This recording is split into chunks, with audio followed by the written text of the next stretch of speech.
Հավատքի բանկի գրքույկը, Չարլզ Սպերջեն, օր փետրվարի 12։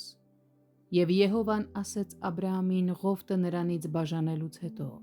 աչքերդ բարձրացրու և մտիկ տուր քո եղած տեղիցը դեպի հյուսիս և հարավ և դեպի արևելք և արևմուտք, որովհետև այդ բոլոր երկիրը, որ դու տեսնում ես, քեզ եմ տալու և քո սերնդին հավիտյան։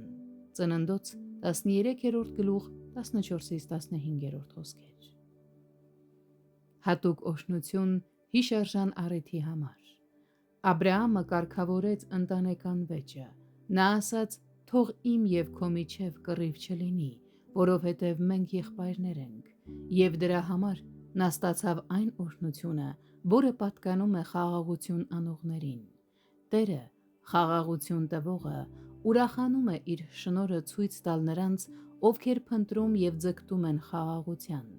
Եթե մենք ցանկանում ենք ավելի մտերիմ հարաբերություններ ունենալ Աստծո հետ, մենք պետք է մոտ մնանք խաղաղության ճանապարհներին։ Աբրահամը մեծ առատաձեռնություն ցուցաբերեց իր ազգականի նկատմամբ, նրան տալով հողի ընտրության իրավունքը։ Եթե մենք մերժենք մեր անձը խաղաղության համար, Տերը առատորեն կպարգևատրի մեզ։ Որքան Աբրահամի աչքը հասնում էր, այնքանը նա ստացավ որպես պարգև, և նույնը մեզ է խոստացվում մեր հավատքի աչքերի տեսադաշտով։ Թեև Աբրահամը պետք է սպասեր իրական տիրապետությանը, Տերն արդեն իսկ երկիրը սահմանեց նրա և նրա սերնդի համար ուխտի հաստատ խոստումով։ Անսահման օրհնությունները նույնպես պատկանում են մեզ ուխտի պարգևով։ Բոլոր խոստումները մերն են։